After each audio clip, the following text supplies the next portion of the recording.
German meatballs and caper sauce, Kettwurst, and the counterculture in the former East Germany. This week, we're in Berlin. Traveling the world to bring you delicious dishes, tasty beverages, and interesting experiences. This is the Destination Eat Drink podcast on the Radio Misfits Podcast Network.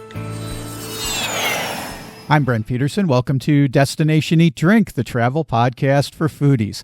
Destination Eat Drink is where food and travel intersect, right here on the Destination Eat Drink podcast and at destinationeatdrink.com and on the YouTube channel at Destination Eat Drink 946. This week, we're in the foodie hotspot of Berlin, Germany. But first, if you like the show, please rate and review Destination Eat Drink on your podcast app. Only takes a second, really helps the show. Thank you for that. And if you can, please support Destination Eat Drink with a one-time or recurring contribution at buymeacoffee.com/Destination Eat Drink. You can contribute as little as $1 a month or do a one-time contribution in any amount. Thank you very, very much. Margot and Alex are the founders of Walk With Us Tours in Berlin. Margot is a Los Angeles transplant. Alex is a native from Germany, and both of them have extensive experience in gastronomy and food tourism. They talk with me about one of the most diverse cities in Europe and tell me why craft beer is taking off in Berlin, why international cuisine is important to the vegan food scene, and why they don't serve currywurst or doner on their tours. Plus, a little diversion into the punk rock scene of the former East Germany. Okay, I'm starving, so let's eat. Destination Eat Drink.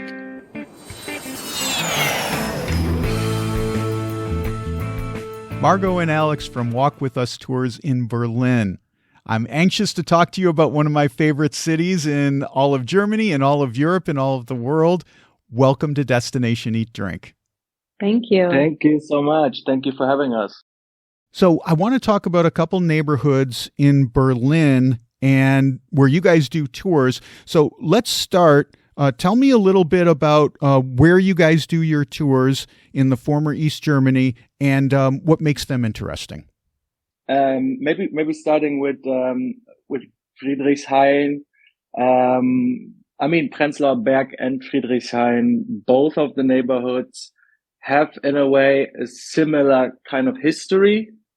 Both old industrial neighborhoods of Berlin.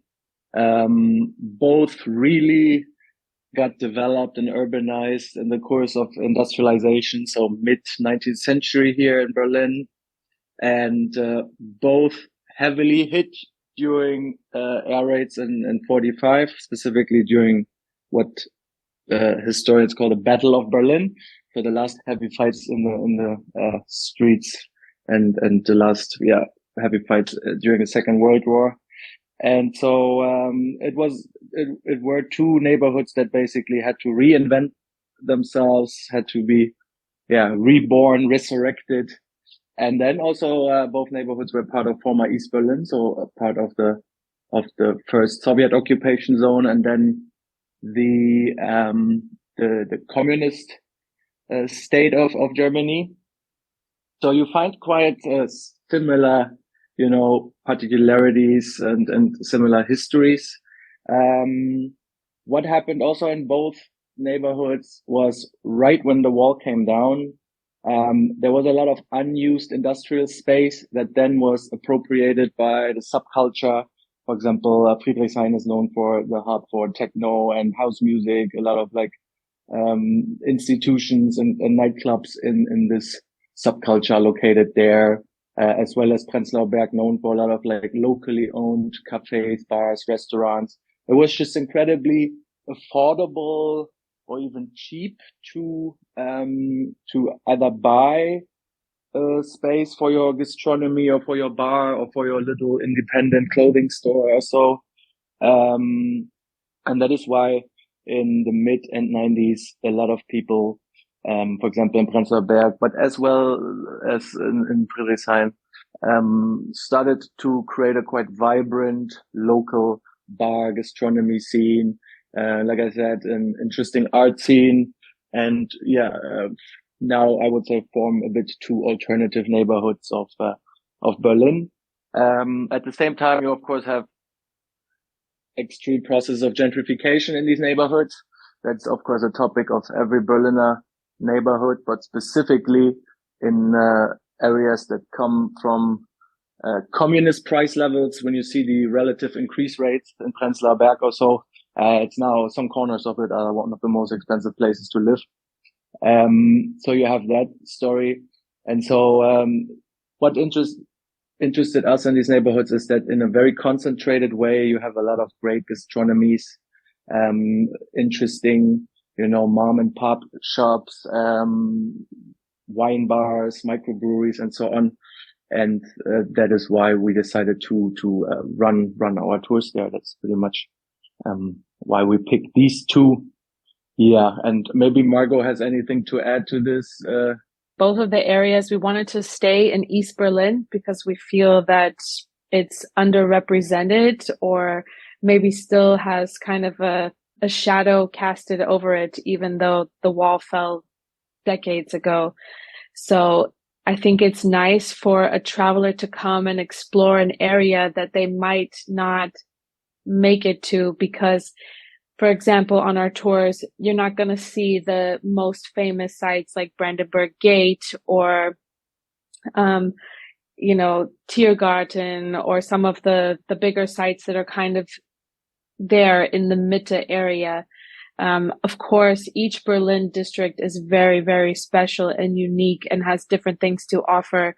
But these are where we hang out. These are areas that we enjoy going to, and I think a lot of Berliners as well. And I think that the traveler today is more interested in seeing how the people who live there are living and the places that they're going, because I think myself as a traveler and visiting other places, I don't want to go to the places where all the tourists are getting dropped off. I want to see where do the people live? Where do they go? What do they eat? What do they drink? And that was really important for us to showcase that in tours, because at the end of the day, we don't want to, give a tour about something that we are not in love with and passionate about. And, Alex being born in East Germany, it's more of an authentic story that we get to tell based on our experiences here in Germany. It's interesting that you bring this point up, Margot and Alex, because I think when you go to a big city like Berlin, like Paris, like London, everyone knows the big sites, and they're relatively easy and accessible to see. I mean, if you want to go see the Brandenburg Gate, it's easy to get there, and it's easy to find information about Brandenburg Gate and why it's important and why it's historic. What's more difficult is to find your way to insert yourself into a neighborhood like Prenzlauder Berg or Friedrichshain. And this is why I like your guys' tours. Let's talk specifically about Prenzlauder Berg first, because I know that this was an area that was, back when it was East Germany, before the 90s, it was kind of a hotspot of counterculture in East Germany. And I'm just curious if there's any remnants of that left, because when I think of East Germany, when I think of the communist bloc, I don't necessarily immediately think of a counterculture of hippies or a gay community or something like that being there. I think of more the representation that we saw in the media when I was growing up as kind of a gray place that was rather stoic. And I don't think necessarily of a counterculture. So can you talk to that a little bit? Yes, absolutely. You're totally right. There were just a few areas, usually in bigger cities in Germany, and Berlin, East Berlin as the hub for that, where you had something like an East German counterculture, where you had something like almost like an anti-regime culture. So, And what you also said is interesting, because I think, how we get taught history and the media representation of certain areas like the communist bloc, like you mentioned. It's of course, in order to make it easier for people to understand it, it will maybe generalize a little bit. Yeah. But as we all know, history is that easy. It's always multifaceted and has a lot of different nuances. So, specifically for Prenzlauer Berg, what happened there, and that's quite interesting. You first needed a space for the subculture to basically, hang out there, connect with each other, organize themselves, and so on.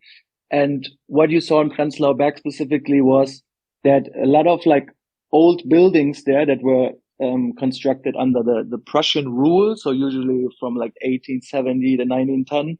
A lot of like what we call Gründerzeithäuser, so these older Prussian buildings. They were completely neglected. They were basically crumbling, falling apart. No one wanted to live in them. The only ones that really, decided to live in them because they didn't really care about the quality of the living or didn't have money to afford another place, were like artists, students, cultural dissidents, you could say, of any kind. And this is how these like old run-down neighborhoods of Prenzlauer Berg turned into the hub for people that might always thought a little differently about their own system, the politics, the political economic situation in general. Like I said, artists. Of course, I think for me, essence of art is always like coping with your environment, with existing power structures, political structures, and so on. So artists, musicians specifically, were very influential in like kind of triggering the discussion, and also being able to create a certain network within these like little, you can say, countercultural enclaves of Prenzlauer Berg, where people really connected. And if you look where one of the first checkpoints in November 9th, 89 opened up, it was actually in the north of Prenzlauer Berg at Bornholmer Straße checkpoint, at a bridge called Bösebrücke. And so a lot of anti-regime protest that then consequently was leading to the opening up of the checkpoints and the fall of the communist regime, of course, with a lot of other very complex political economic factors, you have to also say. But let's say from a grassroots civil right level, it came a lot out of these like little countercultural communities of Prenzlauer Berg, Friedrichshain. And one aspect is these neighborhoods, they are just big. Yeah. They are just like huge neighborhoods at the end of the day. Prenzlauer Berg, Friedrichshain, they're literally own cities. If you just look, I think Friedrichshain has like 160,000 people these days living just in Friedrichshain, in one little district of Berlin. And there was never a chance for Stasi, or what officially was called MFS, Ministerium für Staatssicherheit, then later colloquially called Stasi, so the secret police in the East, or Fopos, Volkspolizei, or the military and so on, to 100% infiltrate every corner of these bigger Berliner neighborhoods. And that kind of, gave the chance to the counterculture to be actually able to organize the protest, to get together without, being necessarily always spied on. And what is interesting, that when you look at the history of what we call the peaceful revolution in Germany, so the fall of the wall, but from a, let's say, civil right level, grassroots level, you look at churches, pastors in churches that basically opened up their sacred space for the protesters, where then the protesters, for example, in Prenzlauer Berg, famous church that is mentioned in every history book in Germany, the church called Gethsemane Church. This is where pastors opened up the space, invited the protesters, gave them the safe space, because even in fall 89, people were still arrested on the streets, were brought to police stations, even tortured there and so on. The pastors open up the space in the churches for the political opposition to organize themselves from there, to get together, to talk, to debate, discuss, and then, to organize the mass protest waves, because the Stasi and secret police was not 100% allowed. And the churches, even though obviously the East German state was by definition an atheist state, that doesn't mean that churches didn't exist or that people didn't go to church. The churches were kind of sacred spaces, had their, even within the East German system, their own kind of status. So the pastors kind of ruled the space of the churches and said, guys, you stay out and let the protesters come in and do their thing. And that is, I think, pretty ironic that in an atheist state like communist Germany or East Berlin back then, the social and political change and progress came out of the churches, right? That's kind of ironic. But I think these neighborhoods just offered first the physical space for the counterculture to then appropriate these spaces.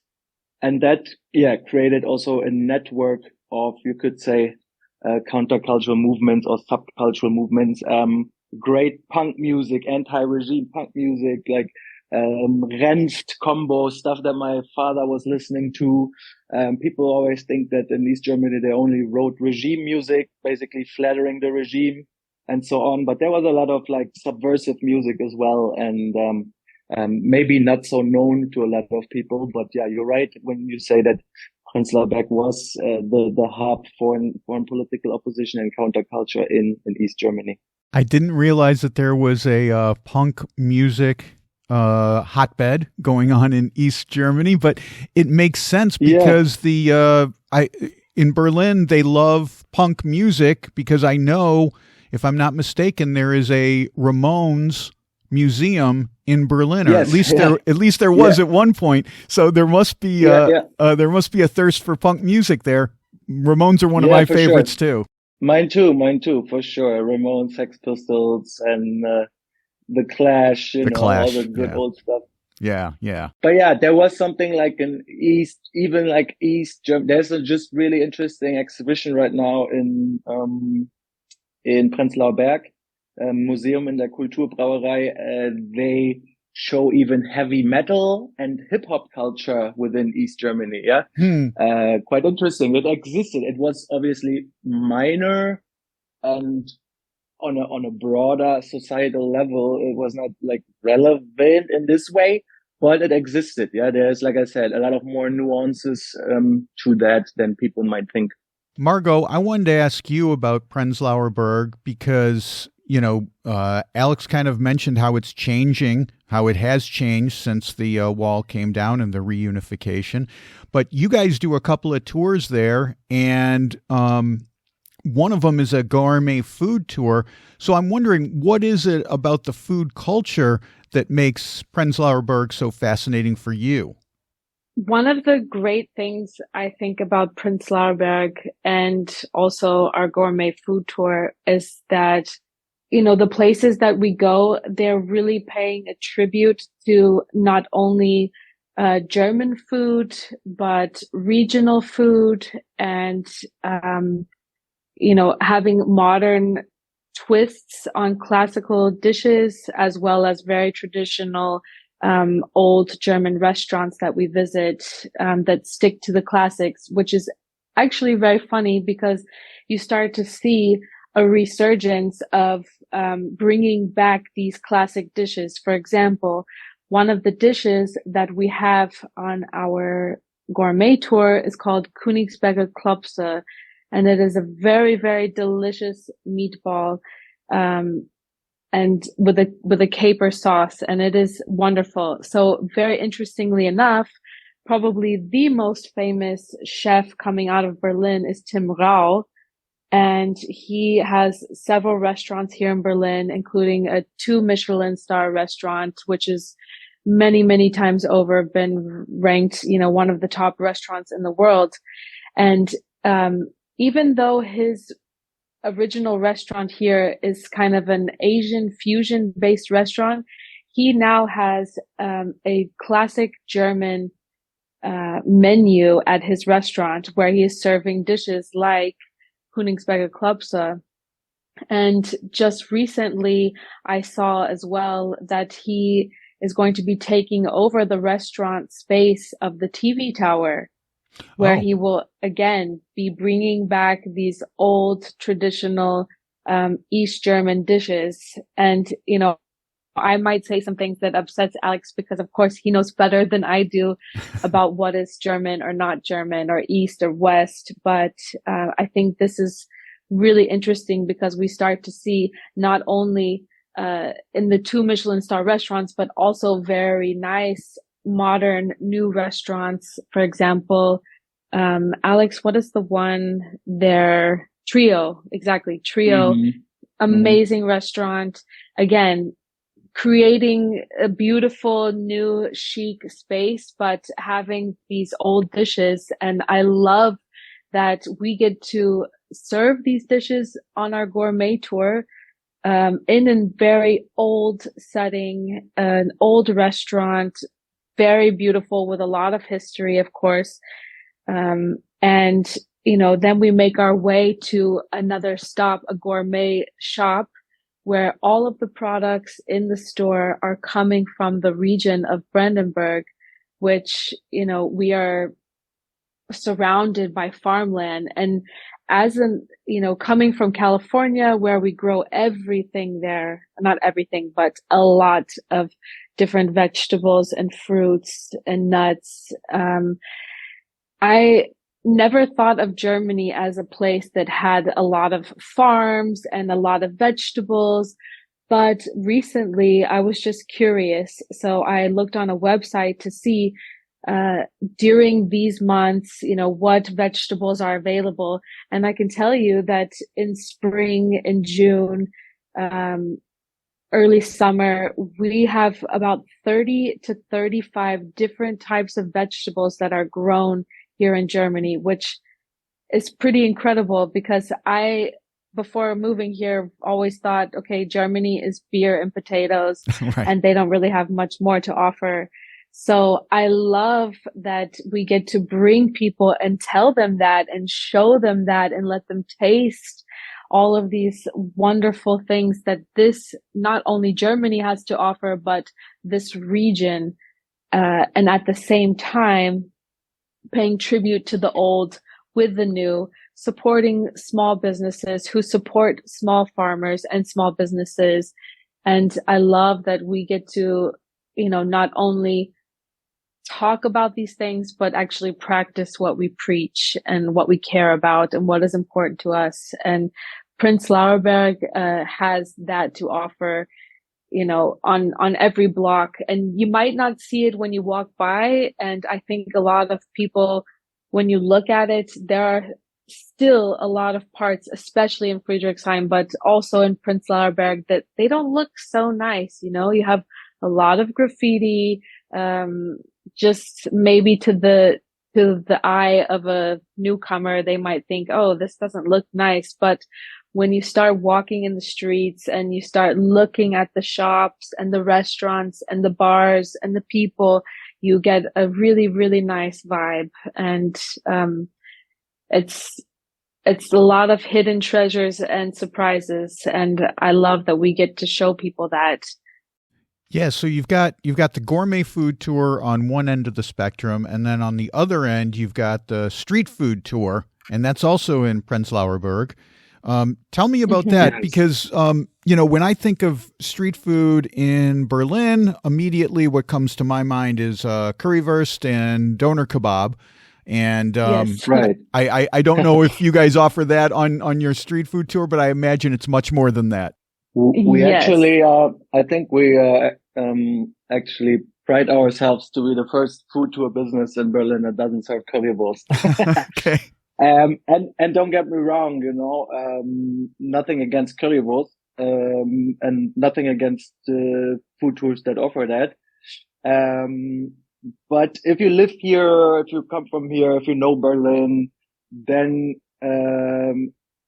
I also think there's a lot more to it. And like you said, when people think about street food in Berlin, it's like Currywurst, Döner, and incredible Currywurst, incredible Döner here for sure. But there's also a lot more to it. And we try to, with our street food tour, we try to take people on a little ride through Prenzlauer Berg, a little different part of the neighborhood compared to our gourmet tour, and try to show them, like, when we go out, eat and drink, where do we go to, right? And I can tell you, if you live in Berlin, you not go to a currywurst place every other day, or you don't eat döner every day. I still, get döner here and there, and I love it if it's a good one.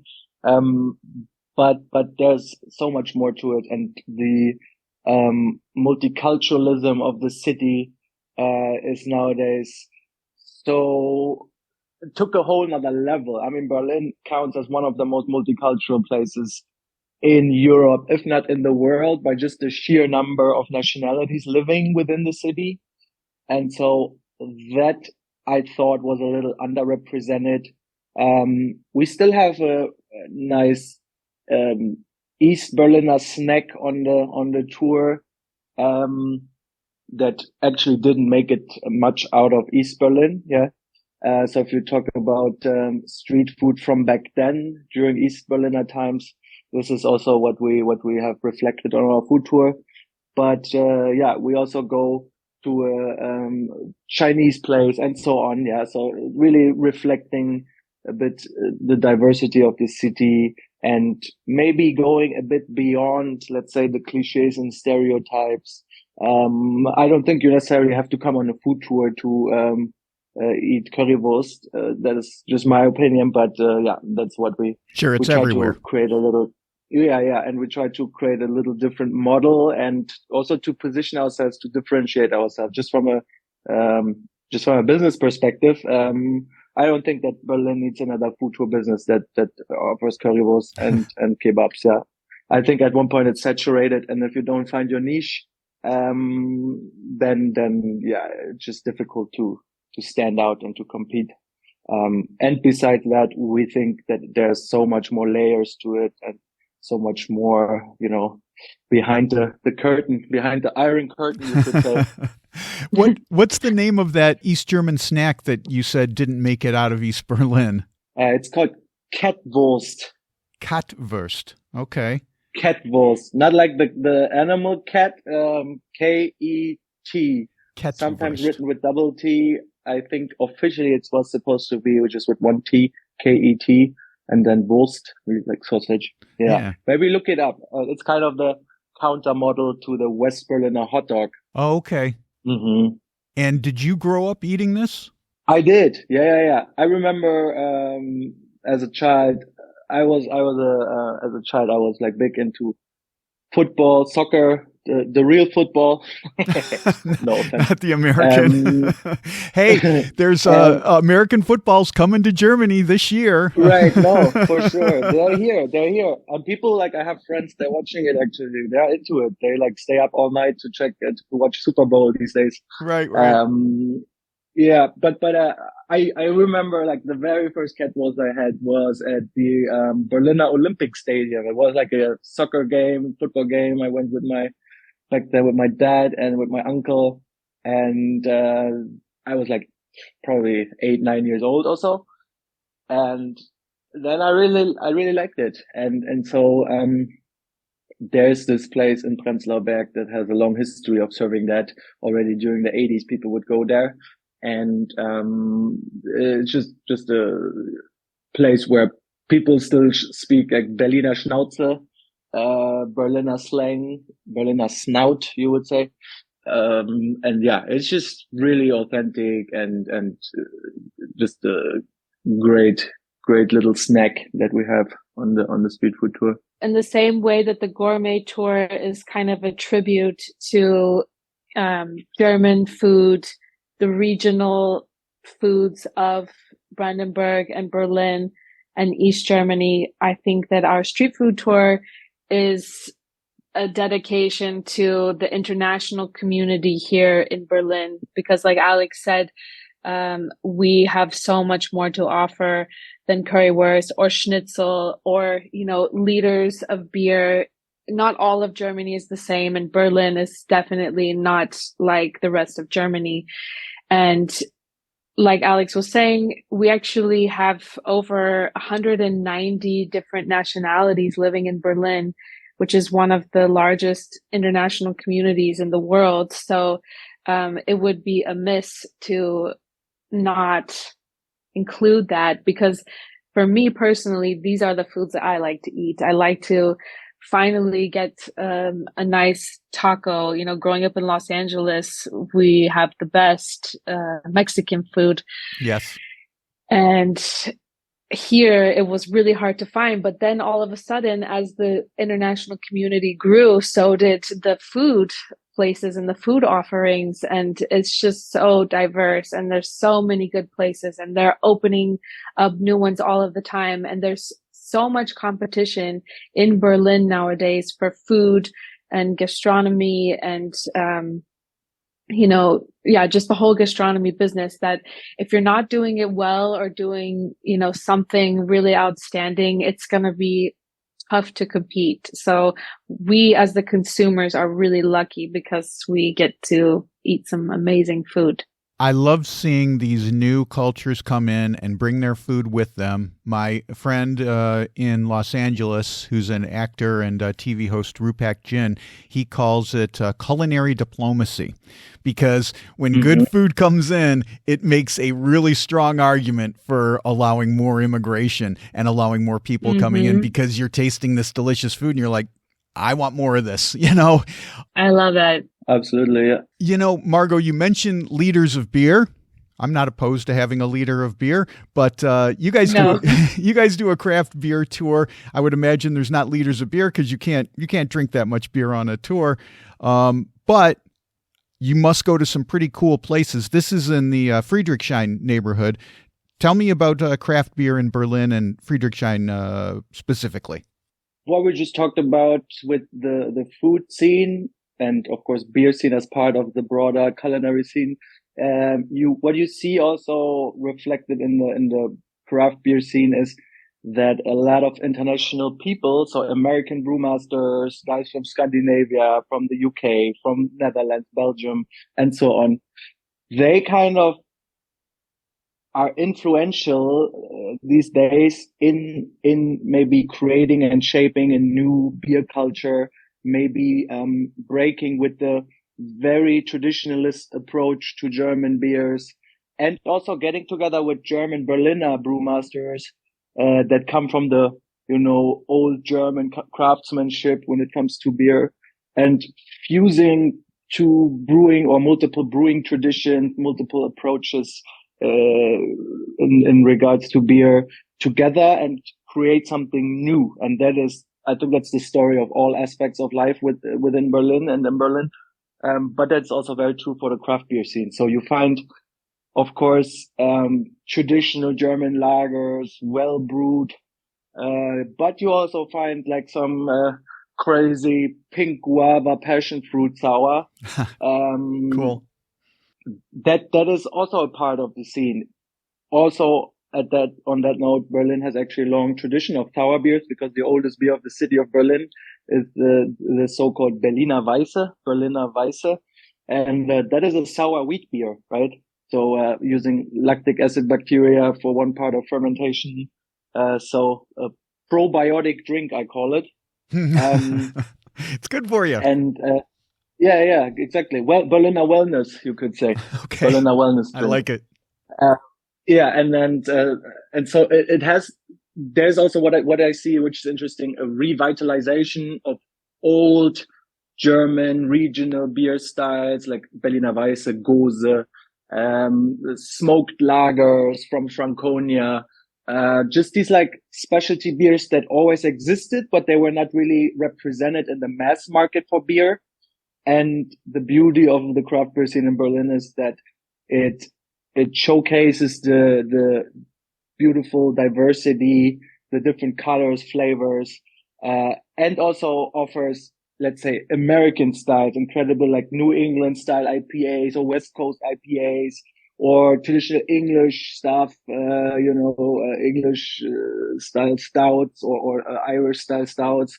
And it is the same story with the beer, like with the food. It's like really, representing the internationality also in the context of the diversity of beers within the kingdom of beers, you could say. And then also there's, I think in Berlin, and Berlin always has been a pioneer city for that. Berlin has a kind of ingrained anti-authoritarian attitude, I would say, yeah, and a kind of, I wouldn't say anti-corporate, but let's put it this way. I think Berliners have always been more likely to support your local small business, and in this way, basically support your neighborhood project. And if it's like €2 more, then people see the value in that and rather put the €2 more in the pockets of the small entrepreneur or small business than putting it into the pockets of the big corporations, beer corporations that historically dominated the beer market in Germany and still do, honestly, right? I mean, the craft beer sector in Germany is still, compared, let's say, to the States, for example, is minor, but it's growing. It's growing fast. And Berlin, for certain cultural and also economic reasons, turned into the hub for really interesting experimental craft beer scene, as well as also paying homage to traditional styles, but brewed in a small microbrewery with better ingredients, with more times for fermentation, and just also going back to the good old craftsmanship, to offering artisanal products that people can relate to. They know where it comes from, who they support with buying that stuff, right? And this is all these little factors created an incredibly interesting independent microbrewing and craft beer scene here in the city. And that is, of course, what we're going to showcase. Just really zoomed in on a micro level, and Friedrichshain, there's a lot more to it. You can go to Kreuzberg and you find also incredible brew pubs and tap rooms and so on. For us, Friedrichshain is where we know the people since a long time, where we hang out a lot, and where it really also concentrates, where you have also the pioneers for microbrewing and craft beer in the city. And so that is why we chose Friedrichshain. But you could also go to other districts, and in general, all over Berlin, you find a really interesting microbrewing and craft beer scene these days. So glad to see that they're embracing the craft beer. When I was in Berlin several years ago, I noticed a lot of the beer halls were the big corporate ones, and they only served their particular beer. And in fact, a lot of them were from Munich, which I thought was which was a little unusual. So I'm glad to see that Berlin is kind of taking it back and making their own beer. One thing I wanted to ask you about is I noticed you guys have a vegan food tour, and I'm always glad when I see food tour companies do this, because so many times you'll see folks who are vegetarian or vegan get shut out from food tours because there just isn't availability for them. All the places where they're going serve meat, and you guys, not only do you cater to vegans, but you have a specific vegan food tour. Tell me about that, if you could. Yeah, so the vegan tour is something that we love very much, and I wish more people would take it, because the food on it is incredible and is not only, just good for vegans. Everyone who comes on this tour, a lot of times we will get, let's say a family of 4, and one person on the tour is vegan, but the rest is along for the ride, and everyone ends up loving this tour. And the food itself, we try again, like, to highlight the international food and flavors of Berlin, which some of them are just naturally vegan, and some of them have a couple of vegan alternatives, but we're not serving vegan schnitzel, vegan currywurst, a bunch of tofu based things. Because again, vegan food is a lot more than just,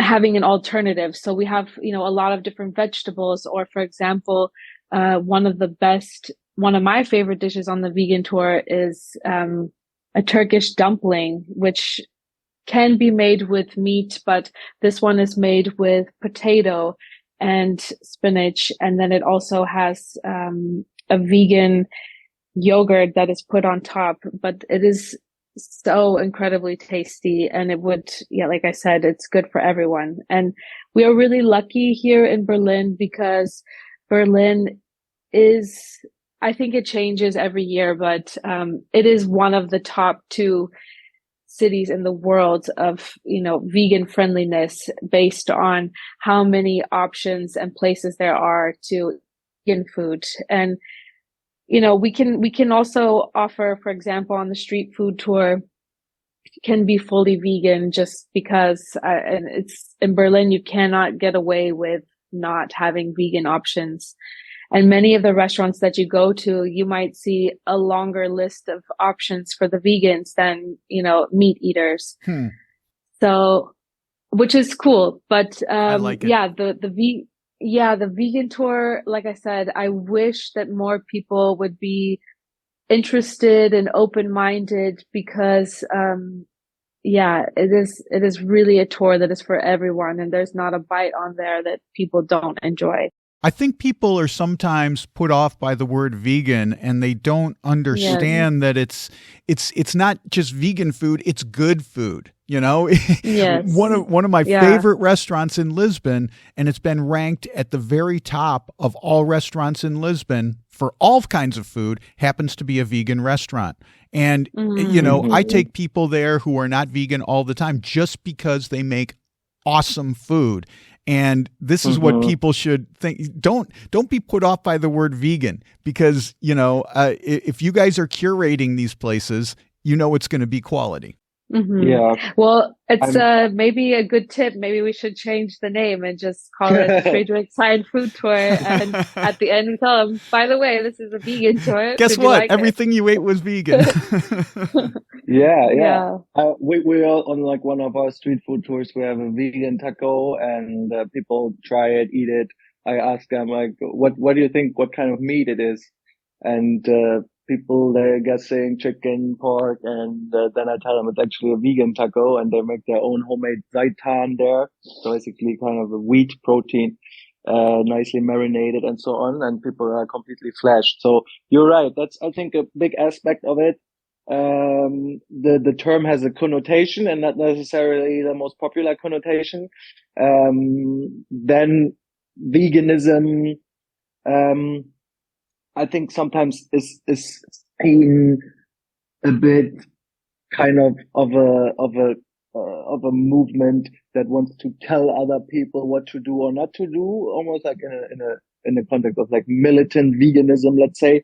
And obviously, people don't like when you tell them what you should do. And that doesn't mean I tell people like you should be vegan, or that I think everyone should be vegan. But I think these things have this kind of, at least in Germany, in the context of a broader societal level, and I think in the States it's probably similar, that this term veganism, vegans, the vegans again, they want to tell me like I should not eat meat and should care more about my environment or so.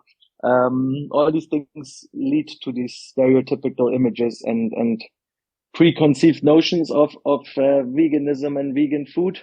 And I think in a lot of other places, the vegan options are kind of half-hearted. And in Berlin, people find out the first time that vegan food can actually be very, very tasty, or like you said in your restaurant in Lisbon. And I think what I always find really rewarding and interesting is that when people, non-vegans, take our vegan tour, you see kind of how their perspective changed after the tour, where they see, oh my God, that's so good. And, I would definitely order that again, you know, even though I'm not a vegan.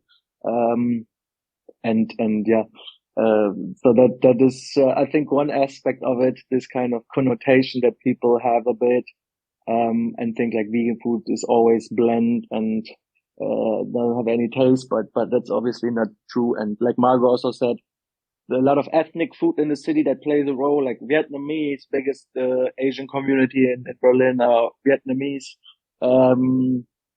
to Turkish and so on, happen to be already very vegetarian and vegan friendly. And that is also what we showcase on our tour, on the vegan tour. I'll just add one thing to make an additional point to the one that you made, Alex, which is when you travel, hopefully what you're trying to do is open your mind, open your perspective, get new ideas. So I would say, try the vegan tour. Maybe it will open your mind a little bit. Who knows? You might not turn vegan. You might not be wearing Birkenstocks and eating granola all day long, but maybe, you know, it might change your viewpoint a little bit to understand. So anyway, absolutely. My 2 cents. Well, Margot and Alex from Walk With Us Tours, it's been great talking to you. This has been a delightful conversation about a city that I love, Berlin. We'll have links to your website so folks can book a tour through you in the show notes. Folks can get that in the description.